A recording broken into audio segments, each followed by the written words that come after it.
bonjour à tous. Nous voici pour ce deuxième live mensuel. Le premier était, je vous avais donné un petit peu toute une explication de ma méthode de Feng Shui, le Feng Shui de la nouvelle conscience, pour que vous compreniez bien, pour ceux qui étaient déjà là, comment je fonctionne. Parce que toutes les méthodes ne fonctionnent pas à tout le monde et je voulais être un petit peu claire là-dessus. Donc, bienvenue au deuxième live pour découvrir le sens caché du désordre. Voilà, j'ai encore quelqu'un qui arrive. Et donc, merci pour votre présence.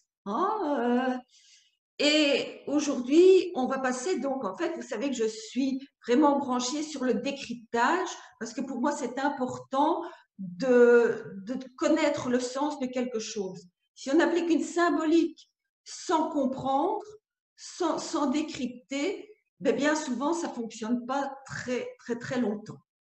Donc aujourd'hui, je ne voudrais pas juger les personnes qui sont désordonnées ou les personnes qui sont maniaques. Je suis une ancienne maniaque et je le suis peut-être encore un petit peu relativement. Donc, je ne suis pas là pour critiquer, mais pour décoder et décrypter. Donc, décrypter, sortir de la crypte, avoir en fait que vous puissiez avoir une signification pour comprendre et faire votre choix. Donc, nous parlerons tout d'abord des objets parasites de nos espaces de vie et puis des causes de notre excès d'ordre ou de désordre. Alors, je parlerai aussi des accumulations de certains bibelots et même de certaines choses. Donc, si on accumule, on ne jette pas, par exemple, ces canettes de boissons, eh bien, ça a une signification aussi. Et puis, bien sûr, je vous donnerai des pistes pour rétablir la circulation de l'énergie.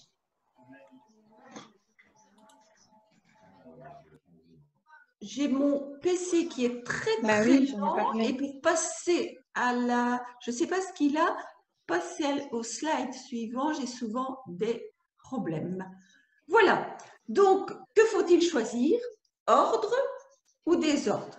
Bien sûr, pour le moment, on a vu que de nouvelles formations voient le jour. Il y a des personnes, des home organizing, qui en fait donnent des conseils aux personnes pour les aider à ranger leur espace de vie. Alors, est-ce que c'est efficace ou pas? Moi, je me dis que oui, la maison va être rangée, mais si on n'a pas compris la signification de son désordre, eh bien, dans peu de temps, tout sera remis sans dessus-dessous parce qu'on n'en a pas compris le sens. Donc, le désordre et la propreté sont relatifs. Je vous ai dit que moi, je suis une ancienne vraiment maniaque, à un point qui était quand même un peu exagéré. Pourquoi j'étais comme ça? Parce que j'ai réagi en sens contraire de ma maman qui était hyper désordonnée. Donc pour elle, quand je rangeais, ses paroles c'était tu fourres tout, parce qu'elle avait besoin en fait d'avoir tout sous la main. Pour moi, ma croyance est différente. J'ai l'impression d'avoir tout sous la main quand je range. Donc, vous voyez, le désordre et la propreté sont relatifs. Ma maman s'imaginait avoir une maison en ordre, moi aussi. Donc, est-ce que l'un est meilleur que l'autre? Non. Ce qu'il faut en Feng Shui, c'est toujours retrouver le juste équilibre. Donc, pour certains, le moindre objet un peu décalé a besoin d'être redressé. Moi, ce que je faisais, c'est que quand ma femme de ménage était passée pour faire les poussières, j'allais remettre tous les bibelots dans le bon sens parce que pour moi, ce n'était pas correct. Ça me dérangeait. Et voyez que pour d'autres, pénétrer chez eux avec un vrai parcours de combattant, c'est aucun souci. Donc, pour les défenseurs du désordre, il paraît, j'ai trouvé ça sur Internet, qu'Alexander Fleming n'aurait probablement jamais découvert jamais inventé la pénicilline s'il avait eu un bureau en ordre. Moi, je n'y crois pas, mais enfin, bon, pourquoi pas. Alors, les défenseurs du désordre disent que les ordonnées sont trop rigides et trop cloisonnées. Pourquoi pas? Et les défenseurs de l'ordre trouvent que le désordre nuit à la santé et que les désordonnés manquent de structure.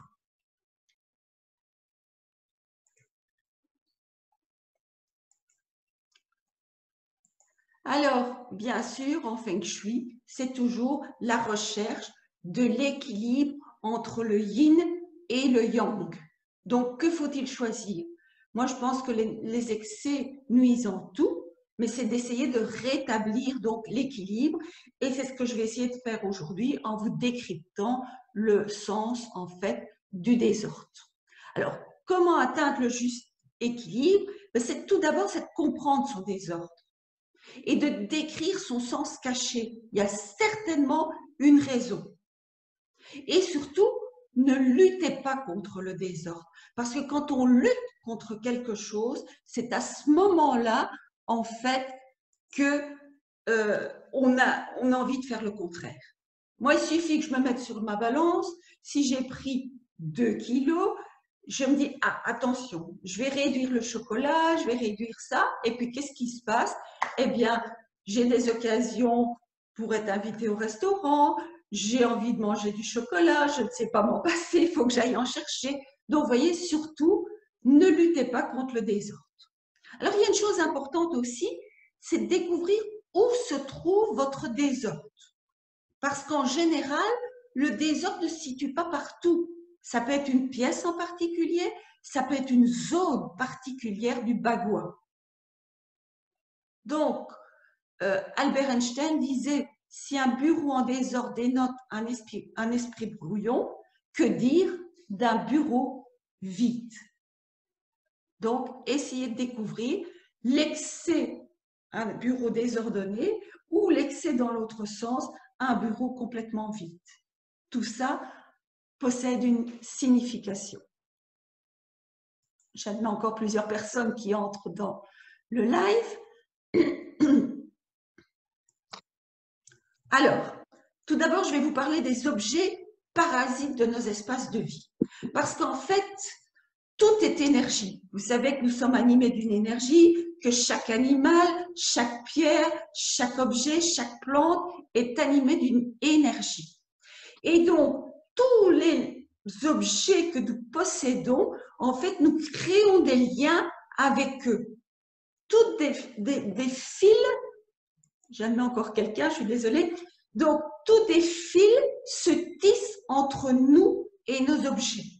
Alors, imaginez que si vous avez une accumulation d'objets parasites, vous tissez tellement de liens que vous arrivez comme une pelote de laine, toute emmêlée, et là, c'est la cacophonie mentale.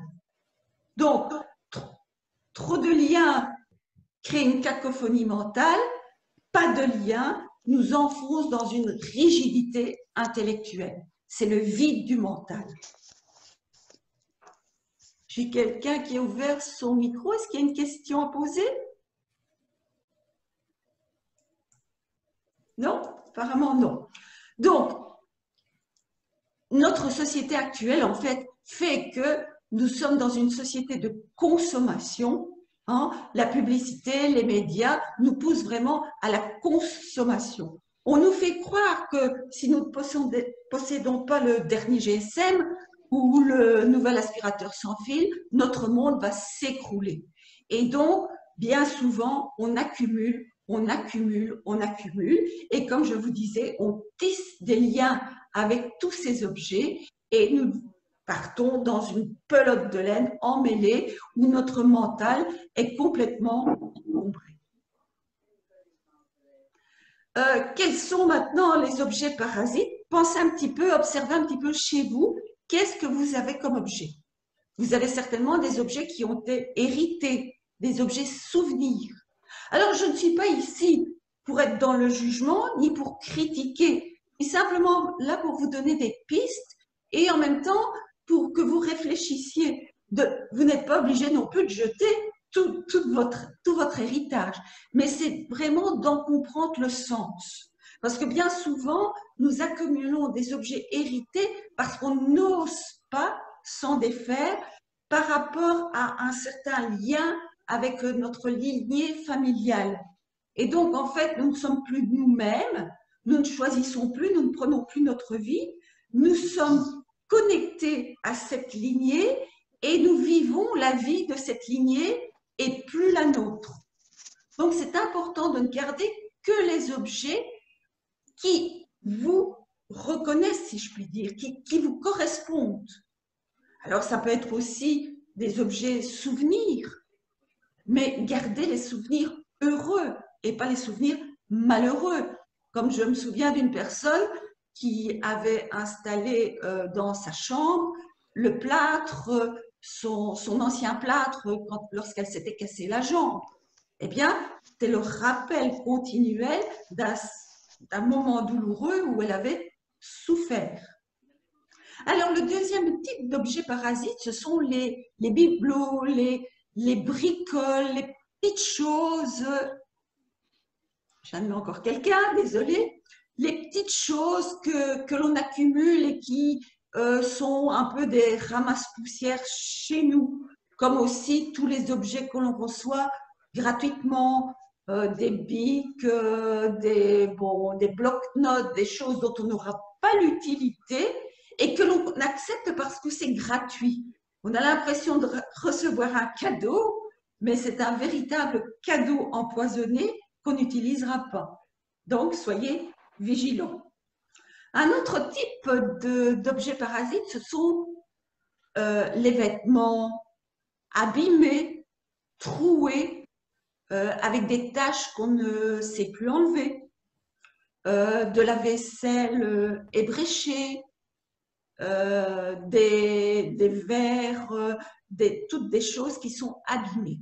Alors, pourquoi éviter de garder ce type d'objet? Parce que tout simplement, vous valez mieux que ça. Si vous vous habillez de vêtements... Oui. Si...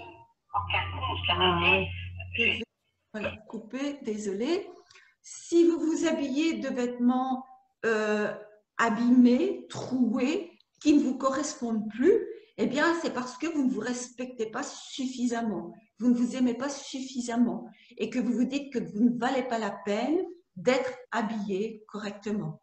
C'est la même chose si vous mangez dans de la vaisselle qui est ébréchée, hein, eh bien, c'est parce que vous ne croyez pas en votre véritable valeur. Donc, dans quelques heures ou demain, quand vous ouvrirez vos armoires, eh bien, regardez et dites-vous, est-ce que ces objets sont à mon image? Est-ce que je me dévalorise? Ou est-ce qu'ils représentent la belle personne que je suis? Puis, il y a aussi d'autres types d'objets parasites, ce sont les objets au cas où. On garde ça au cas où on en aurait besoin. Et là, c'est le gros souci, c'est que quand on garde ce type d'objet, si quelqu'un vous incite à vous en défaire, eh bien, vous avez tellement tissé des liens avec que lorsque vous vous en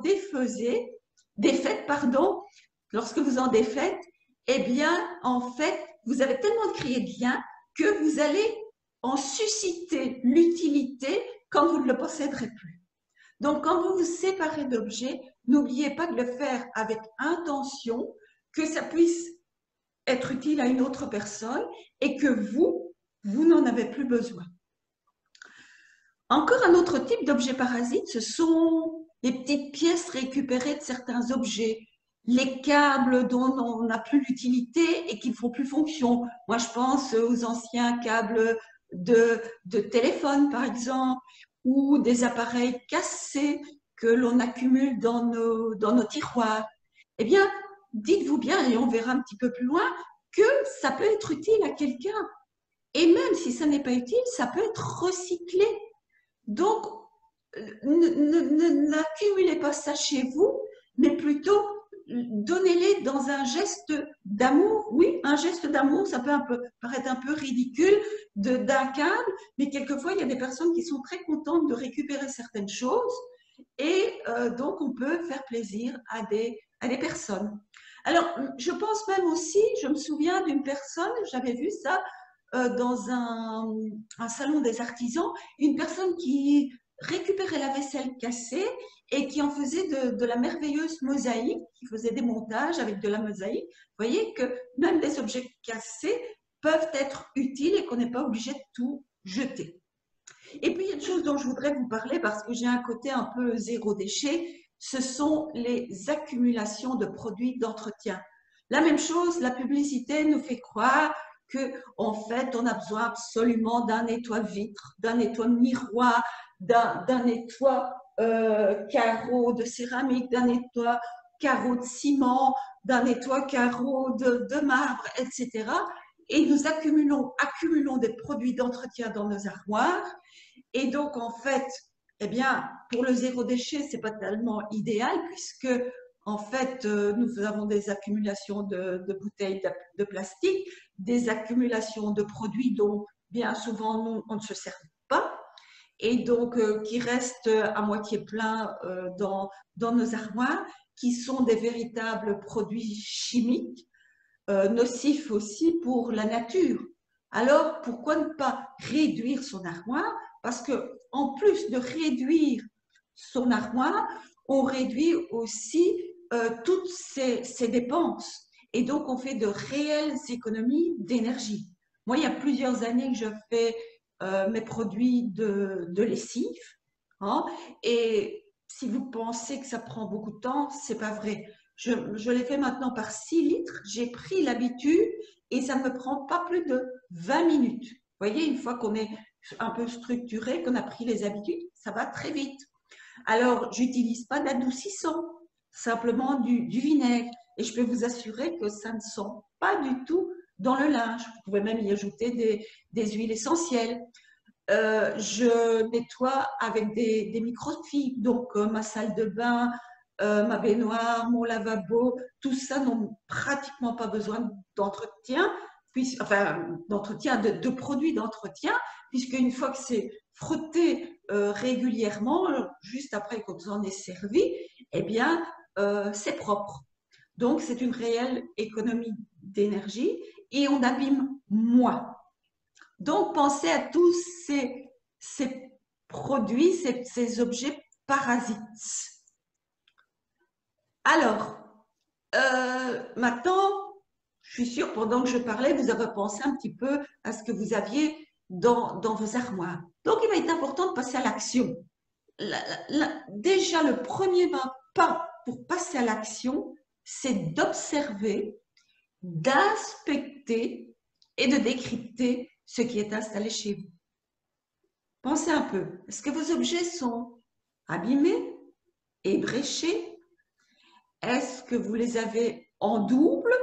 Et ça a une signification, je vais vous le dire tout de suite après, ou sans place définie.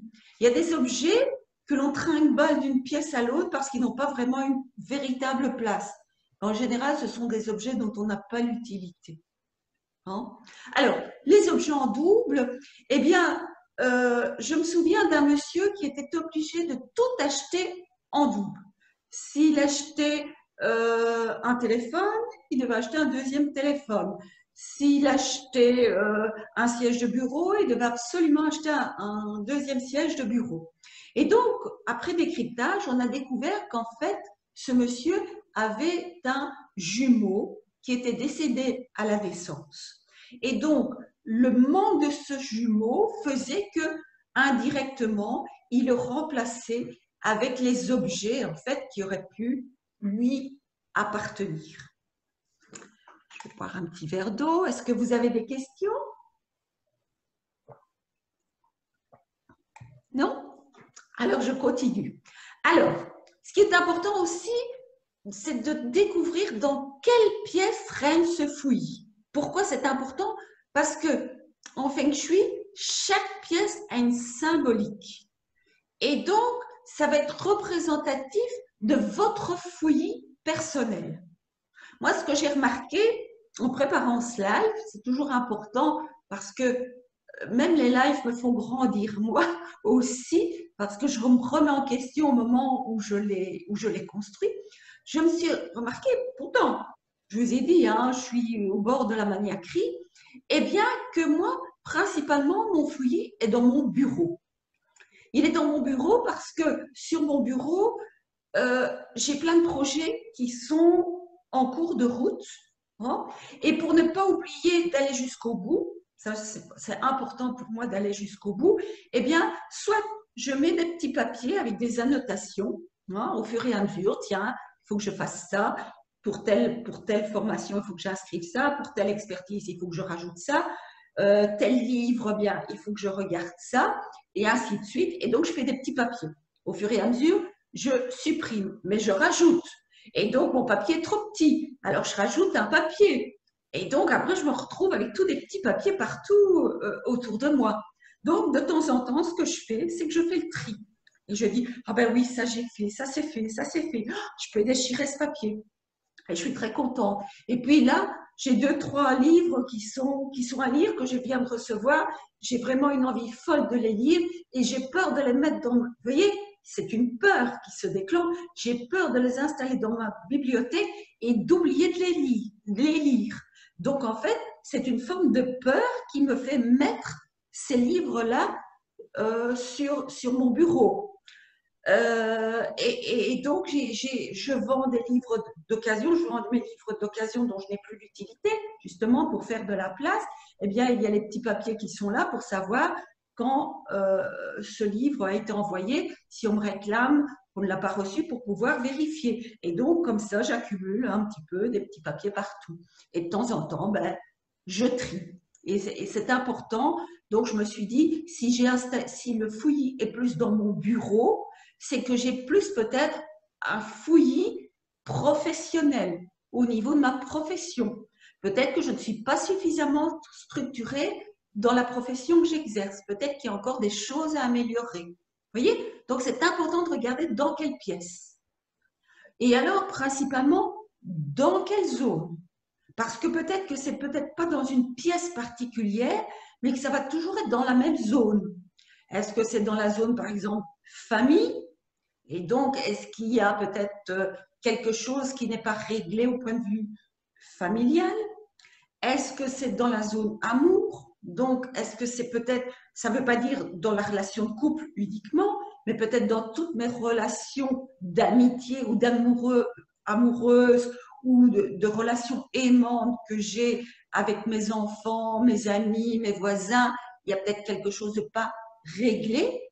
Donc maintenant, vous avez une prise de conscience de voir un petit peu c'est quelle pièce ou plus particulièrement dans quelle zone. Alors, que devons-nous garder comme objet? Eh bien, nous devons garder chez nous de beaux objets, de beaux vêtements. Pourquoi? Parce que les beaux objets, les beaux vêtements nous soignent. Quand vous êtes bien habillé, quand vous mettez une jolie robe ou un joli chemisier, vous sentez que vous avez de la valeur, vous vous sentez respecté. Donc, c'est important. Et vos objets chez vous, c'est la même chose.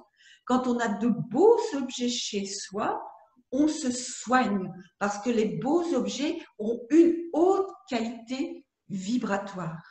Et ils dénotent en fait le respect que nous avons pour nous-mêmes. Donc, quelles sont les causes de notre excès d'ordre ou de désordre? C'est souvent une confusion intérieure, un manque de clarté intérieure. Parce que, comme je vous l'avais dit tantôt, nous tissons des liens avec tous les objets que nous possédons. Et je vais peut-être le répéter pour les personnes qui sont arrivées en cours de route, c'est qu'en fait, comme tout est énergie, et que nous avons des liens avec tous les objets que nous possédons, eh bien, quand nous possédons trop d'objets, il y a un emmêlage qui se fait et donc ça devient un peu comme toute une pelote de laine emmêlée où on ne retrouve plus le sens, la voix et donc où on est obligé de tout démêler. Hein.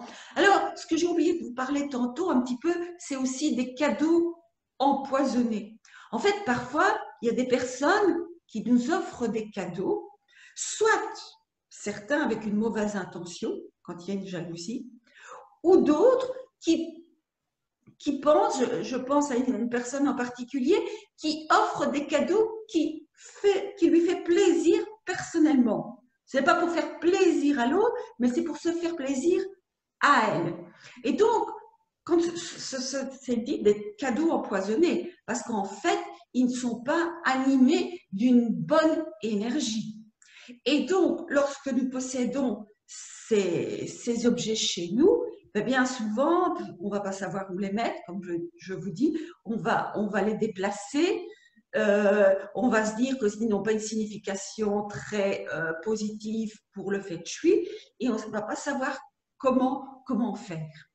Bien, le meilleur moyen, c'est de s'en défaire et surtout de savoir prendre sa place. Parce que, en fait, quand vous acceptez un cadeau qui ne vous convient pas et que vous le gardez chez vous, ça veut dire que la personne qui vous l'a offert vient un peu sur votre territoire, déborde sur votre territoire et vous manquez de place. Je vais vous raconter une petite anecdote d'il y a quelques années, je pense à ma maman, et il y avait un prêtre qui venait de temps en temps chez nous et qui avait offert à ma maman une icône avec le Christ crucifié. Et donc, en feng shui, c'est pas très positif. Pourquoi? Parce que c'est la représentation du Christ qui s'est sacrifié pour sauver les hommes. Il y a d'autres symboliques dans la religion catholique qui sont quand même plus positives. Et donc, ma maman, qui avait suivi mes cours de feng shui, se disait que c'était pas l'idéal. Alors, elle avait trouvé une solution, c'est qu'en fait, il y avait un clou sur le mur de la salle à manger qui restait vide les 3/4 de l'année. Et quand elle savait que ce prêtre allait venir, eh bien, elle sortait l'icône du placard et elle le réinstallait dans la salle à manger. Vous voyez, ma maman était quelqu'un qui ne savait pas prendre sa place et donc, en fait, elle se croyait obligée d'installer cette symbolique qui était un peu nocive pour elle. Voilà, donc essayez de prendre votre place et justement de vous dire que vous valez bien et que si la personne a fait un cadeau empoisonné, désolé pour elle, mais vous respectez. Alors, quelles sont les causes en fait de notre accumulation d'objets dont on n'a pas toujours l'utilité? Ça peut être l'attachement au passé et la peur de l'avenir. Donc, on a peur d'aller dans l'inconnu et on s'accroche à des choses qui sont là. Hein? L'être humain est ainsi fait que quelquefois, il préfère être mal dans une situation qu'il connaît plutôt que de se lancer vers un nouveau chemin, vers l'inconnu. Alors, ça peut être, comme je vous l'ai dit, je viens de vous le dire, c'est la peur de s'affirmer. Donc, de prendre sa place, de marquer son territoire, donc comme avec les cadeaux empoisonnés, ou alors les jouets des enfants qui viennent et qui empiètent dans la salle à manger. Bon, ça ne veut pas dire qu'il faut empêcher les enfants de jouer, mais à un certain moment, il faut leur dire, eh bien, maintenant tu as fini de jouer, tu ranges tes objets et on reprend le territoire pour pouvoir manger, s'installer en famille. Hein? Donc, en fait, quand vous acceptez qu'on prenne la place chez vous, ça veut dire aussi que vous ne vous sentez peut-être pas très bien chez vous et que, en fait, vous ne savez pas prendre votre place. Il y a des personnes aussi qui entrent dans une nouvelle maison et qui ne déballent pas leur caisse, comme si un peu elles étaient en voyage et qu'elles n'ouvraient pas leurs valises et déballaient leurs vêtements. Donc, elles ne prennent pas leur territoire. Il y a un manque de prise de territoire. Donc, ça, c'est important aussi. Lorsque vous déménagez, prenez possession de tout le territoire chez vous. Alors, ça peut être le stress. Hein. Nous sommes dans une société de stress et donc nous ne prenons pas le temps de faire les choses. On a tellement de choses à faire que, en fait, ce qui se passe, ben, c'est qu'on n'a pas le temps de ranger et qu'on dépose tout en arrivant chez soi et que ça s'accumule. Alors, il n'y a pas que, en fait, l'envahissement des objets physiques, je vais dire. Il y a aussi tout l'envahissement des objets virtuels. Regardez votre GSM, votre portable pour les Français. Eh bien, ce que je remarque, hein, c'est que de tas de personnes font des photos, font des films et quelquefois ne profitent même pas du temps présent. Hein. Il y a un anniversaire, il y a une fête, on filme, on fait des photos, on les partage sur Facebook pour montrer que ben, on est joyeux, qu'on est en fête, on partage ces bons moments. Mais est-ce que nous-mêmes, est-ce qu'on a pris le temps, à l'instant présent, de profiter de cette fête, de regarder, pas avec des yeux virtuels, avec l'œil de la caméra, mais avec nos propres yeux et de profiter? Est-ce qu'on ne peut pas diminuer en fait le nombre de photos que l'on prend et prendre des images qu'on peut installer à l'intérieur de son cœur pour avoir des souvenirs que l'on peut ressortir? Parce que bien souvent, toutes ces photos, elles sont dans notre portable, dans notre PC, et on ne les regarde même plus. Dans le temps, on avait encore des albums qu'on pouvait feuilleter, mais maintenant, le fait de pouvoir photographier à tout moment, on photographie et puis on n'en profite même pas. Donc, attention, attention de toutes ces accumulations de perte de temps et qui nous empêchent parfois d'avoir une maison rangée. Puis, ça peut être aussi quand on a le manque de clarté mentale. Donc, on ne sait pas exactement ce que l'on veut et donc on garde tout au cas où.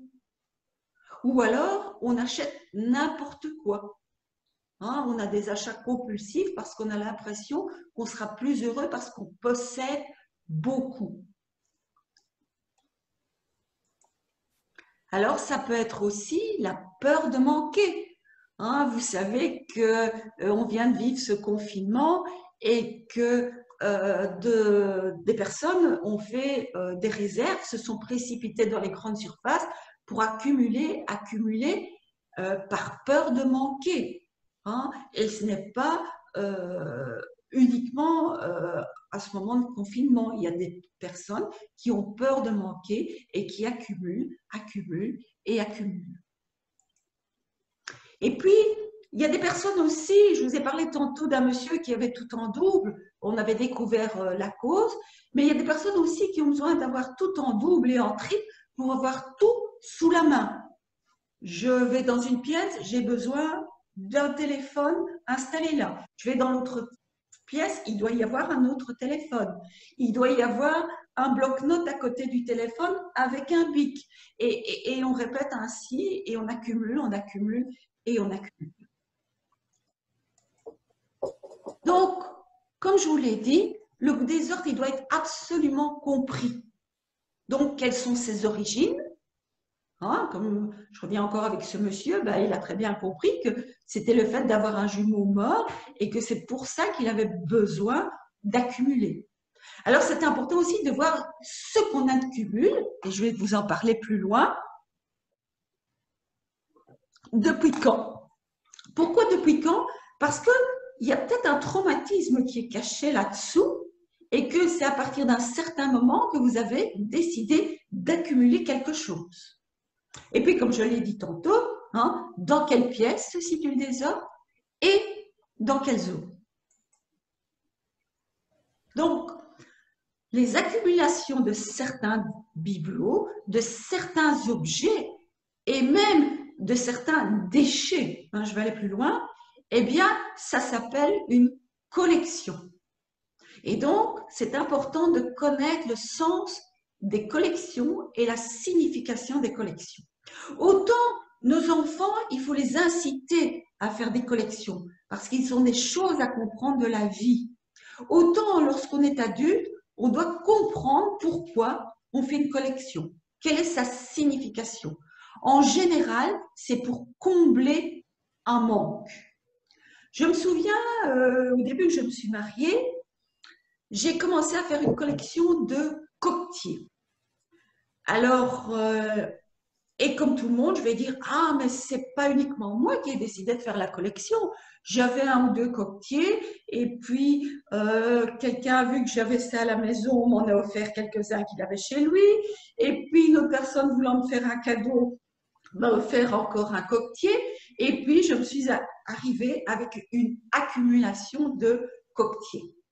Et donc, quand j'ai débuté le Feng Shui et que j'ai commencé à comprendre, donc il y a maintenant près de 20 ans, plus de 20 ans, le sens des collections, je me suis dit, mais pourquoi je faisais une collection de coquetiers?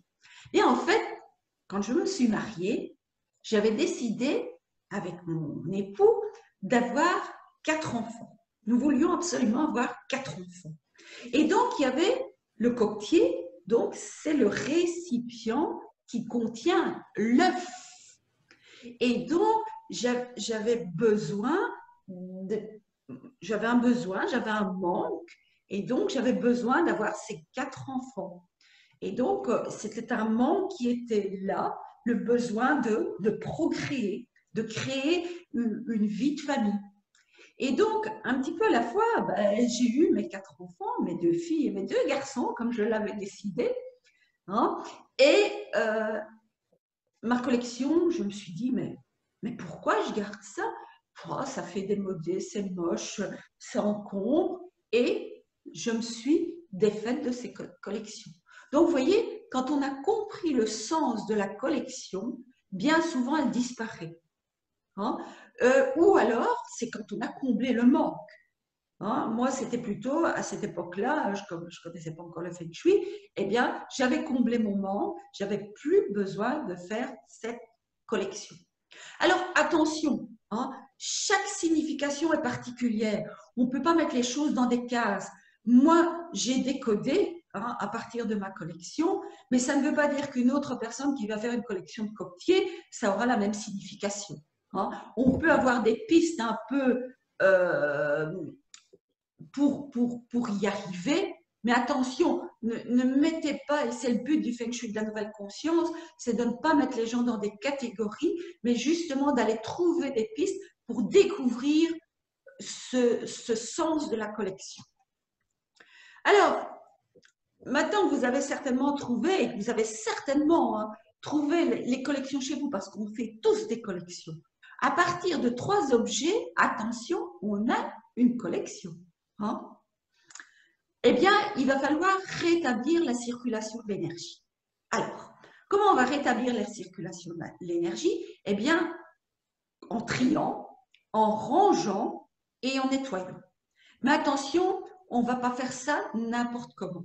Comme je vous l'ai dit, on parle de ranger. Il y a des sociétés maintenant auxquelles vous pouvez faire appel pour trier et ranger chez vous. Mais il y a une notion qu'ils ne connaissent pas, c'est la façon dont on range. Alors, bon, on a chacun notre façon particulière de ranger, mais ici aussi, on peut avoir des pistes. C'est important, en fait, de ranger dans le sens de la verticalité et dans le sens de l'horizontalité. Alors, on va commencer par la verticalité. Eh bien, si vous vivez en couple chez vous, comment je vais dire, si vous êtes une femme, je vais parler pour moi puisque je suis une femme, donc moi je suis plutôt à tendance yin, même s'il y a des femmes qui ont plutôt quelquefois un côté beaucoup plus yang, et donc elles se mettront certainement avec quelqu'un qui aura des affinités yin. Hein? Donc attention de savoir aussi un petit peu comment vous fonctionnez. Mais moi qui suis plutôt yin, donc je vais ranger mes vêtements du côté yin de mon placard et mon conjoint les rangera plutôt du côté yang. Alors, quel est le côté yin et le côté yang? eh bien, en fait, quand vous ouvrez votre placard, hein, vous regardez votre placard, eh bien, le côté yin est du côté gauche, c'est le côté qui reçoit, le côté féminin, et le côté yang est du côté droit, c'est le côté qui donne, le côté masculin. Donc, vous mettrez les objets de votre conjoint, où il les rangera lui-même, ses vêtements, du côté droit, et les vôtres, vous les installerez du côté gauche. Après, on va passer dans l'horizontalité, et donc il existe en Feng Shui de la nouvelle conscience 3 niveaux vibratoires. Hein? L'homme est entre le ciel et la terre, donc il y a trois niveaux. Il y a le niveau de la terre, hein, le niveau tellurique, il y a le niveau de l'homme, le niveau humain, et puis il y a le niveau ciel, le niveau cosmique. Donc vous mettrez au niveau terre tout ce qui, là, avant je parlais d'un placard avec des vêtements, ici vous pouvez le reproduire dans tous vos placards, où vous mettez votre vaisselle, où vous rangez vos chaussures, où vous rangez votre bibliothèque. Donc vous mettrez les objets qui ont trait au niveau terre, donc en général les objets les plus lourds, dans le niveau du bas. Les objets au niveau humain, donc ce sont déjà des objets qui sont un peu une valeur un peu plus subtile, un niveau vibratoire un peu plus subtil. Donc, si je reprends mon exemple de placard, ça peut être les robes au niveau humain et par exemple les chaussures au niveau terre. Et puis, voilà, vos souhaits. Et puis, au niveau ciel, eh bien, vous allez mettre des objets d'une plus haute valeur vibratoire, d'une plus haute qualité vibratoire. Donc, ça peut être des objets auxquels vous tenez beaucoup plus. Ou alors, ça peut être dans un placard de vaisselle, ça pourrait être vos vases, où vous allez mettre des fleurs. Parce que les fleurs, ça ouvre le cœur, ça a une haute qualité, des fleurs naturelles bien sûr, haute qualité vibratoire. Donc vous y mettrez vos vases, vous pouvez y mettre vos parfums si vous rangez dans votre placard de salle de bain. Les parfums, c'est quelque chose qui a une belle connotation vibratoire aussi, vous les mettrez plus haut. Et vous mettrez peut-être les masques de beauté au niveau terre. Donc il est important de respecter ces 3 niveaux. Et en plus, il y a encore quelque chose de supplémentaire. Vous pouvez aller plus loin en tenant compte des orientations cardinales. Parce que l'objet qui est placé dans l'armoire, eh bien, le mur donc, sur lequel l'armoire est placée est animé d'une orientation cardinale, donc d'une certaine qualité vibratoire. Alors, si, comment je vais dire, on tient compte de la course du soleil, eh bien, le soleil se lève à l'est, donc c'est une qualité vibratoire assez vibrante, assez dynamique, et plus il tourne, ici maintenant, vous voyez, il est un peu plus de 19 heures, le soleil est à l'ouest, et donc dans une énergie beaucoup plus descendante. Et le nord, c'est une qualité d'énergie qui ne reçoit jamais le soleil, donc c'est une qualité d'énergie qui laisse les choses telles quelles. Donc, si vous voulez animer un objet d'une certaine énergie dans vos placards, vous mettrez plutôt à l'est.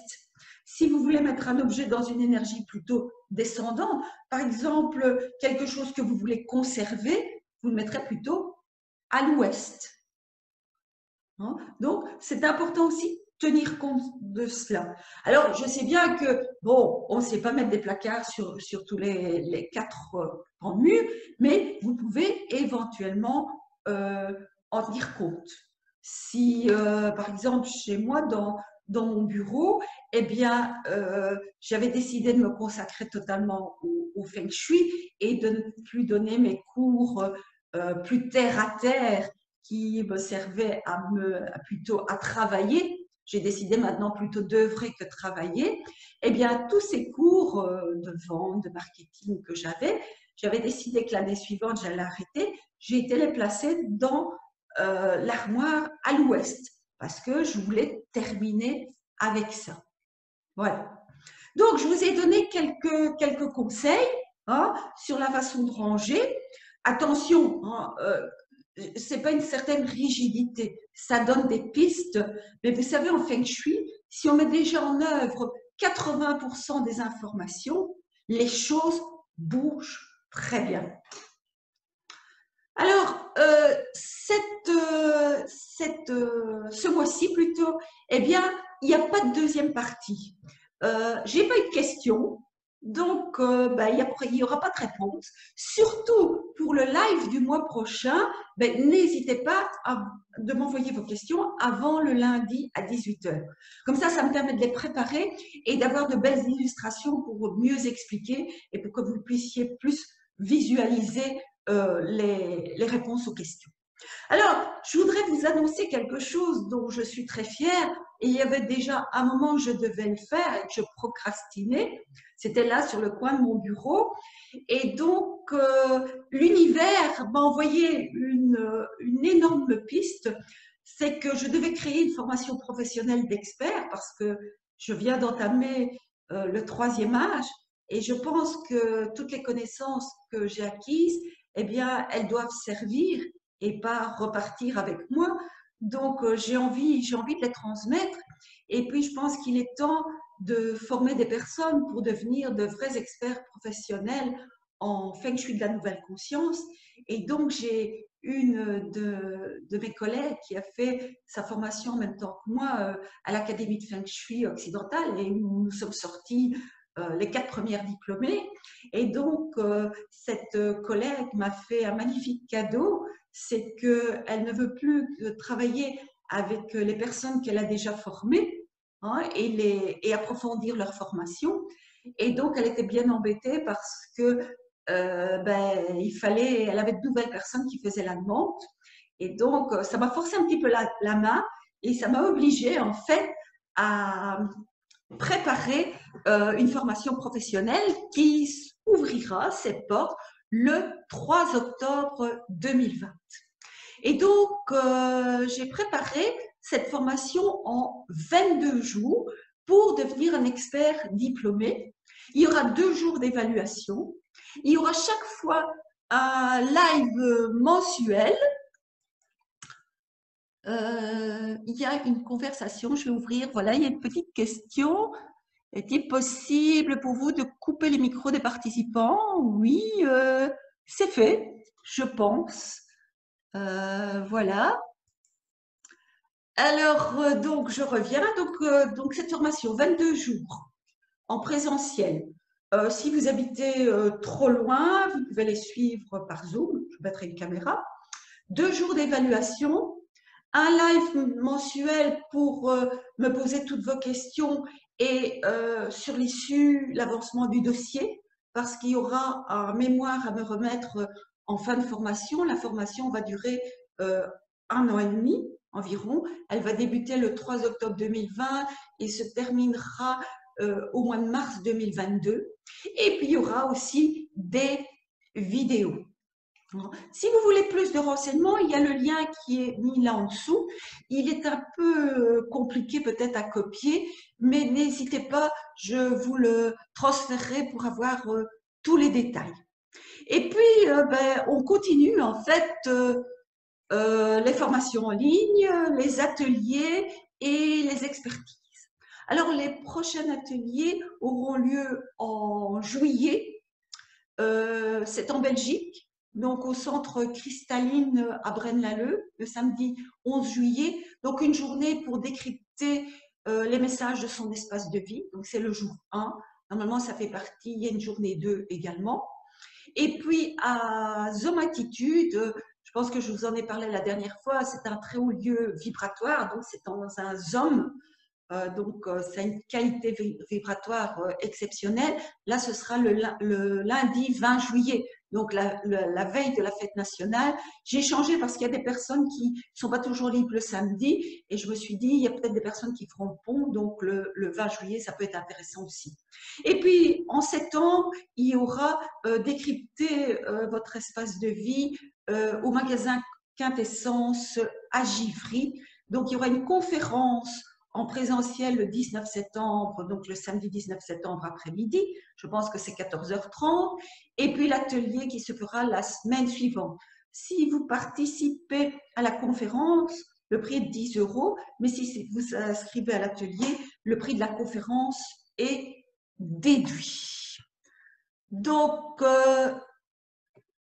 voilà, je vous remercie pour votre écoute. J'essaie de ne pas faire trop long parce que je sais que bon, on n'a pas toujours le temps. J'essaie d'être la plus synthétique possible et de faire court. J'ai un débit de voix qui est assez rapide, mais je ne veux pas vous tenir plus longtemps. Donc, si vous avez des questions, n'hésitez pas à me les envoyer.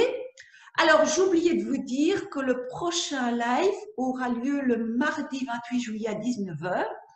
Et donc là, je vais vous parler un petit peu des pourquoi, quand on place une symbolique, ça ne fonctionne pas toujours ou que ça fonctionne très peu de temps.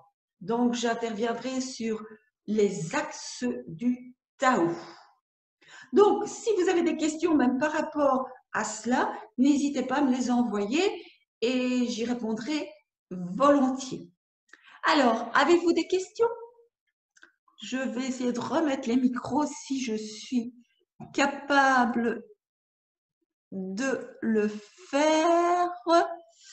Je voudrais pouvoir le faire pour tout le monde en même temps, mais je ne suis pas encore très douée. Et comment faire? Eh bien, envoyez un petit message dans la conversation. Si vous avez besoin de parler, j'ouvrirai le micro. Une question? Ah, voilà, j'écoute.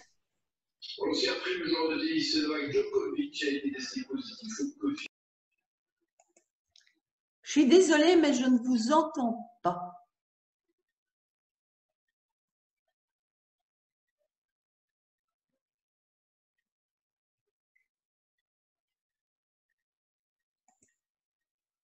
Voilà. Est-ce qu'il y a pas de questions? Non? Voilà. Je vous souhaite une bonne soirée. L'enregistrement va, enfin, le live va être enregistré. Alors, bon, maintenant j'ai décidé de demander une participation de 5 € si vous voulez recevoir l'enregistrement. Vous m'envoyez un petit message et je vous le ferai parvenir. Je vous souhaite une bonne soirée et je vous dis à tout bientôt. Bonne soirée. Au revoir.